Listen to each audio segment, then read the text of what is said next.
अंसारी के बयान को लेकर के बीजेपी हमलावर है, तो जेएमएम ने भी ऐसे बयान को लेकर के इरफान अंसारी को पर पलटवार किया है और उन्हें फटकार भी लगाई है। आपको बता दें कि जेएमएम प्रवक्ता मनोज पांडे ने साफ कहा कि राजनीति में इस तरह के बयानों के लिए कोई जगह नहीं है, खासकर महिलाओं के खिलाफ इस तरह का बयान स्वीकार नहीं किया जाएगा और इसके लिए इरफान अंसारी को माफी मांगनी चाहिए, जिस पर कांग्रेस ने बचाव किया है।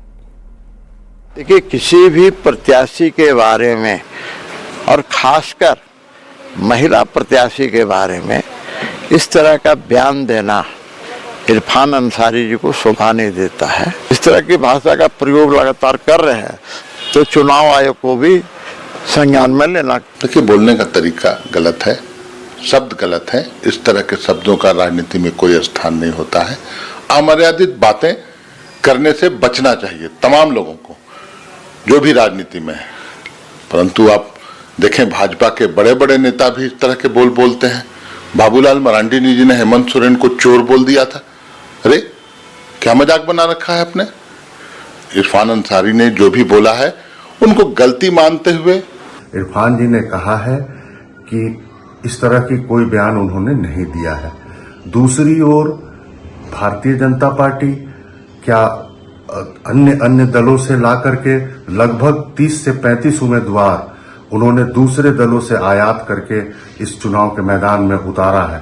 भारतीय जनता पार्टी अपनी हार को देख करके इस तरह की उलूल जुलूल बयानबाजी पर लगे। और इसी बीच राज्य से इस वक्त की बड़ी खबर आ रही है, बीजेपी उम्मीदवार की घोषणा जल्द हो सकती है। बरहेट और टुंडी सीट से यह घोषणा होगी। एनडीए गठबंधन के तहत बीजेपी 68 सीटों पर चुनाव लड़ रही है। अब तक 66 उम्मीदवार की घोषणा हो चुकी है। बरहेट और टुंडी सीट पर घोषणा अभी बाकी है, किसी भी वक्त हो सकती है इन दोनों सीटों पर घोषणा। सिल्ली के साथ टुंडी से भी चुनाव लड़ना चाहते हैं आजसू अध्यक्ष सुदेश महतो। हेमंत सोरेन के खिलाफ बरहेट में बीजेपी उतार सकती है चौंकाने वाला चेहरा। तो इस वक्त की आपको बड़ी खबर राज्य से बता रहे हैं, जहां बरहेट सीट से खुद सीएम हेमंत सोरेन उम्मीदवार हैं। ऐसे में सवाल है कि बीजेपी की तरफ से कौन उम्मीदवार होगा। क्या कोई चौंकाने वाला चेहरा सामने आएगा या फिर कोई आदिवासी बड़े चेहरे को बीजेपी इस सीट से अपना उम्मीदवार बनाएगी, ये तो आने वाला वक्त में पता चलेगा। लेकिन आपको बता दें कि बहुत जल्द बीजेपी इन दोनों सीटों पर उम्मीदवार की घोषणा कर सकती है। सबसे ज्यादा नजर बरहेट सीट पर हमारी बनी रहेगी कि बरहेट सीट से कौन सा उम्मीदवार इस बार चुनावी मैदान में बीजेपी की तरफ से होता है। टुंडी सीट की बात कर ले तो टुंडी सीट पर घोषणा अभी बाकी है, किसी भी वक्त इस सीट पर भी घोषणा हो सकती है। सिल्ली के साथ टुंडी से भी चुनाव लड़ना चाहते हैं आजसू के अध्यक्ष सुदेश महतो। जामताड़ा में विधानसभा चुनाव में टिकट बंटवारे को लेकर के बीजेपी कार्यकर्ताओं के बीच बढ़ते मतभेद को खत्म करने के लिए पार्टी ने गोड्डा सांसद निशिकांत दुबे को जिम्मेदारी दी है। उन्होंने जामताड़ा पहुंचकर पूर्व उम्मीदवार वीरेंद्र मंडल से 1 घंटे तक बंद कमरे में बैठक की, जिससे स्थिति सामान्य होती नजर आई। दुबे ने आश्वासन दिया है कि पार्टी में कोई बिखराव नहीं है।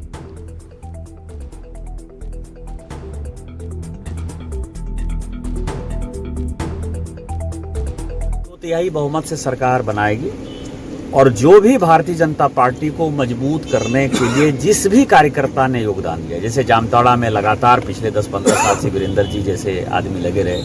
मैं कोशिश करूंगा कि मैं बाटुल जी से भी बात करूं। आज मैं मिलने की कोशिश कर रहा था, शायद वो नाला में नहीं है। इन सबों को सरकार बनने के बाद सरकार कहीं न कहीं सम्मानजनक जगह पर बैठाएगी। एनडीए गठबंधन के तहत मनोहरपुर सीट से आजसू प्रत्याशी डॉक्टर दिनेश बोयपाई ने नामांकन के अंतिम दिन अपना नामांकन दाखिल किया। वहीं बीजेपी की पारंपरिक सीट आजसू को देने से नाराज पूर्व विधायक गुरुचरण नायक ने निर्दलीय प्रत्याशी के तौर पर नामांकन किया। इस पर डॉक्टर दिनेश ने कहा कि वह नायक से बात करेंगे और जरूरत पड़ने पर उनका पैर पकड़ेंगे। हमारे बड़े भैया हैं, हम उनसे बात करेंगे, जो भी हमारे ऊपर कर खमियां हैं, गलतियां हैं, हमको सुधारेंगे। जरूरत पड़ेगा तो हम क्षमा मांगेंगे, पैर भी पकड़ेंगे, लेकिन हम उनसे बात करेंगे। हम लड़ रहे हैं, मतलब कुछ समझ के ही लड़ रहे हैं। अब जनता मुझे चाह रहे हैं, उन्होंने मुझे दबाव दिया है कि नामांकन करना, मुझे करने की नहीं थी, लेकिन जनता खड़ा होने के लिए कहा। वैसा कोई चेहरा ही नहीं है मनहरपुर का विकास के लिए। रामगढ़ विधानसभा चुनाव को लेकर के बीजेपी और आजसू पार्टी की समन्वय बैठक पटेल छात्रावास में हुई, जिसमें हजारीबाग के सांसद मनीष जायसवाल, गिरिडीह के आजसू सांसद सीपी चौधरी और विधायक सुनीता चौधरी शामिल हुए। बैठक में निर्णय लिया गया कि इस बार का चुनाव एकजुट होकर लड़ा जाएगा और इससे झारखंड में सत्ता परिवर्तन संभव होगा। सांसद मनीष जायसवाल ने हेमंत सोरेन सरकार पर भ्रष्टाचार और तुष्टीकरण के आरोप लगाए। मिलकर एकजुट होकर बगैर किसी भेदभाव के और इसी बीच राज्य से इस वक्त की बड़ी खबर सामने आ रही है। पूर्व डिप्टी मेयर नीरज सिंह हत्याकांड को लेकर के इस वक्त की बड़ी खबर है। संजीव सिंह की जमानत याचिका पर सुनवाई हुई। हाई कोर्ट ने दोनों पक्षों को सुनने के बाद फैसला सुरक्षित रखा। जेल के 7.5 साल से ज्यादा समय बीत जाने को ये आधार बनाया गया। अन्य आरोपी को जमानत मिलने का भी आधार बनाया गया। पहले भी संजीव सिंह की याचिका हाई कोर्ट से खारिज हो चुकी है। 21 मार्च 2017 को नीरज सिंह समेत 4 लोगों की हत्या का ये पूरा मामला था। आपको बता दें, इस वक्त की बड़ी खबर नीरज सिंह हत्याकांड से लेकर के है। राज्य से इस वक्त की बड़ी खबर आ रही है, जहां हाई कोर्ट ने दोनों पक्षों को सुना और दोनों पक्षों को सुनने के बाद फैसला सुरक्षित रखा।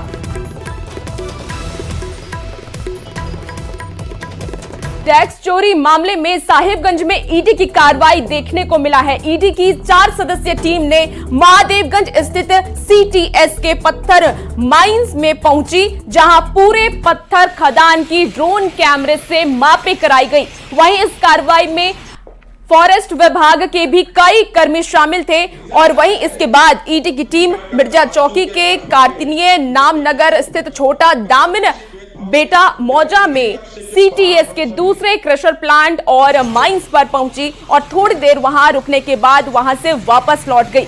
यहां से लौटने के बाद ईडी की टीम साहिबगंज जिला खनन कार्यालय पहुंची, जहां खनन संबंधित कागजात की जानकारी ली। और इसी बीच एक और बड़ी खबर जामताड़ा से सामने आ रही है। चेकिंग के दौरान 2 गाड़ी से कैश बरामद किया गया है। 2,30,000 से ज्यादा कैश बरामद किया गया।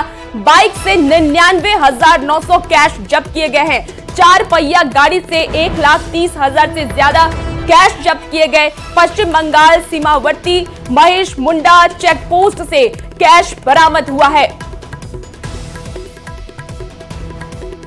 जामताड़ा से आपको इस वक्त की बड़ी खबर बता रहे हैं। आचार संहिता लगने के बाद लगातार पुलिस की तरफ से जो कार्रवाई की जा रही है, उसमें कैश जब्त किए जा रहे हैं। 4 पहिया गाड़ी से 1,30,000 कैश जब्त किए गए हैं। महेश मुंडा चेक पोस्ट का ये पूरा मामला सामने आ रहा है। और अब आपको मेदिनीनगर लेकर चलते हैं, जहां पुलिस और जीएसटी डिपार्टमेंट ने चेकिंग के बीच बड़ी कार्रवाई की। टीम ने 2 ट्रक को जब्त किया है। एक ट्रक में 24 बाइक लदा हुआ था, जबकि दूसरे ट्रक में कुर्सी और कपड़े थे, जिसे जब्त कर लेस्लीगंज थाने में रखा गया है। पूरे मामले में आशंका जताई जा रही है कि सामान को चुनाव में मुफ्त बांटकर चुनाव प्रभावित करने की मंशा है।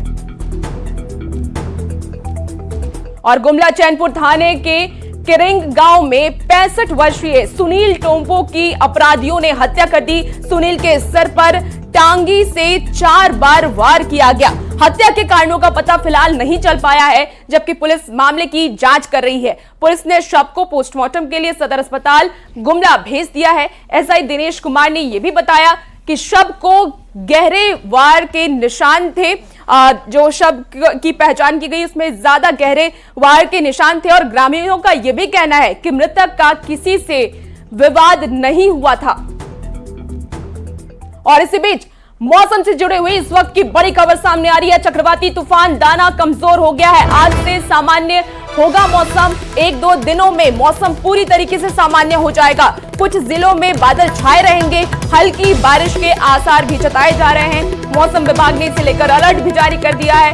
कल कोल्हान में सबसे ज्यादा बारिश हुई थी। तूफान और बारिश से रांची का तापमान 6 डिग्री तक गिरा है। तो इस वक्त की आपको बड़ी खबर बता रहे हैं।